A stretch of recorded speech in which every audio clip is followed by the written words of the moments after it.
Muy buenos días, queridas hermanas. Continuando con la lectura de nuestro alimento diario, serie Gálatas, el único evangelio, el evangelio de Cristo.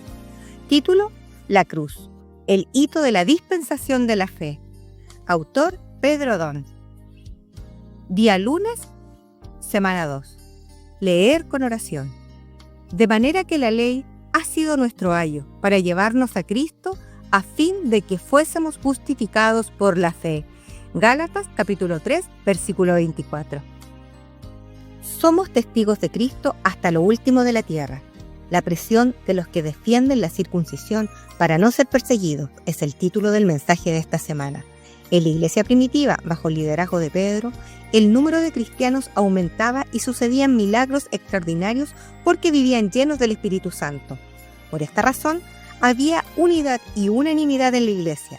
Sin embargo, más tarde comenzó la persecución. De hecho, en las entrelíneas de los escritos de Pablo, percibimos la intensa presión y persecución que sufrieron los primeros cristianos en la iglesia en Jerusalén. La persecución fue tan intensa que el libro de Hechos registra que abandonaron sus hogares y se fueron a las regiones de Judea y Samaria. Pero muchos de los cristianos que permanecieron en Jerusalén, por temor al sufrimiento, volvieron a practicar la ley mosaica, abandonando la verdad de la predicación de la salvación por la fe, realizada mediante la muerte y resurrección de Cristo.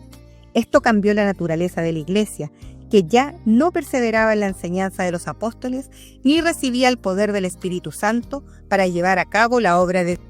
Para escapar de la persecución a causa de la cruz de Cristo, la iglesia en Jerusalén tomó un camino diferente al iniciado por los apóstoles. A partir del capítulo 15 del libro de Hechos, los creyentes judaizantes insistían en mezclar la fe con la práctica de la ley mosaica. Esto, sin duda, cambió la naturaleza de la iglesia, que, gracias a la fe en Jesús, había experimentado cosas sobrenaturales. Cuando Pablo subió a Jerusalén en su tercer viaje, solo encontró a Jacobo, el hermano de Jesús, y a todos los ancianos con él. Esto muestra que, aunque decenas de miles de judíos creyeron en Jesús, todos eran celosos de la ley. La iglesia cedió a la prisión y tomó un rumbo diferente, volviendo a la práctica del judaísmo para escapar de la persecución a causa de la cruz de Cristo. En Gálatas leemos: pero antes que viniese la fe, estábamos confinados bajo la ley, encerrados para aquella fe que iba a ser revelada.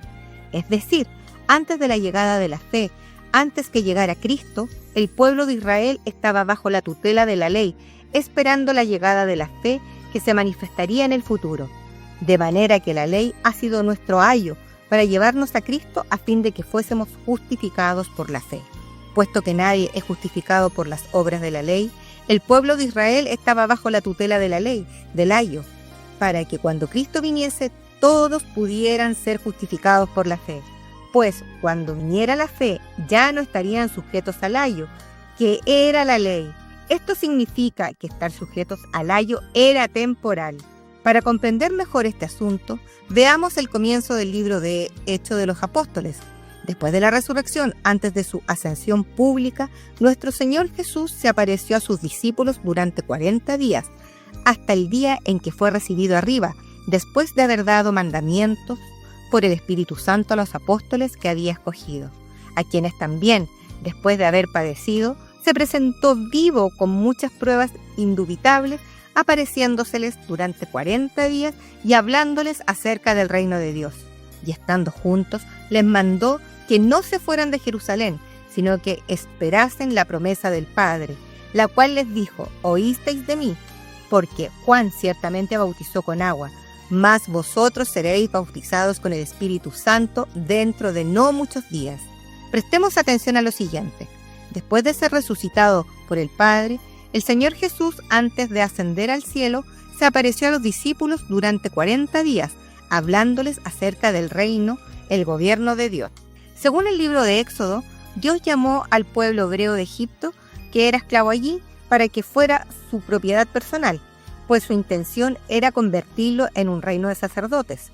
Todos serían entonces sacerdotes para servirle y se convertirían en una nación especial en la tierra, la nación santa de Dios. Sin embargo, como sabemos, el pueblo judío se desvió y se negó a escuchar a los profetas por medio de los cuales Dios hablaba. Desde los tiempos de Moisés, el pueblo de Dios no ha escuchado a sus enviados. Al contrario, a algunos los persiguieron y a otros los mataron. Cuando Dios envió a Jesús, el profeta prometido, semejante a Moisés, a quien todos debían escuchar, como se menciona en Deuteronomio, capítulo 18, versículo 18, también lo mataron. Por lo tanto, ya no había ninguna expectativa ni condición para que Dios gobernara sobre el pueblo de Israel. Tras la muerte y resurrección de Cristo, la iniciativa de Dios fue engendrar la iglesia y establecer el reino de Dios a través de ella. A partir de entonces, hubo un cambio de dispensación.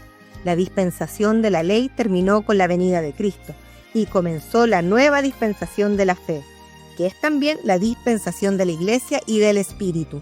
Desde ese momento vemos que Dios establece su gobierno en la tierra mediante la acción del Espíritu en su iglesia.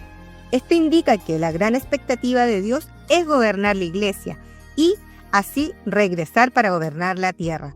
Por eso, la iglesia es el reino de Dios en la tierra, la realidad del reino de los cielos. Para engendrar la iglesia antes de su ascensión, Cristo les pidió a los discípulos que esperaran en Jerusalén el cumplimiento de la promesa del Padre, que consistía en bautizarlos con el Espíritu Santo dentro de no muchos días. ¿Cuál es el propósito de Dios al engendrar la iglesia y bautizarla con el Espíritu Santo? Su propósito es que la iglesia reciba el poder del Espíritu Santo para testificar de Él acerca de las cosas que han visto y oído. ¿Entendemos por qué somos testigos y no meros predicadores teóricos de mensajes? Somos testigos porque hemos visto y oído lo que el Espíritu Santo hace entre nosotros. Además, no somos testigos en una sola ciudad. Aunque todo comenzó en Jerusalén, la intención de Dios es que este testimonio no se limite a una sola ciudad o región, sino que se extienda por toda la tierra. La iglesia recibió el poder del Espíritu Santo en el día de Pentecostés con ese propósito: llevar la fe en Cristo a todos los pueblos, naciones y lenguas. Oh Señor Jesús, que seamos aquellos que cumplen la voluntad de Dios sin temor a las persecuciones que provienen de la cruz de Cristo. Amén.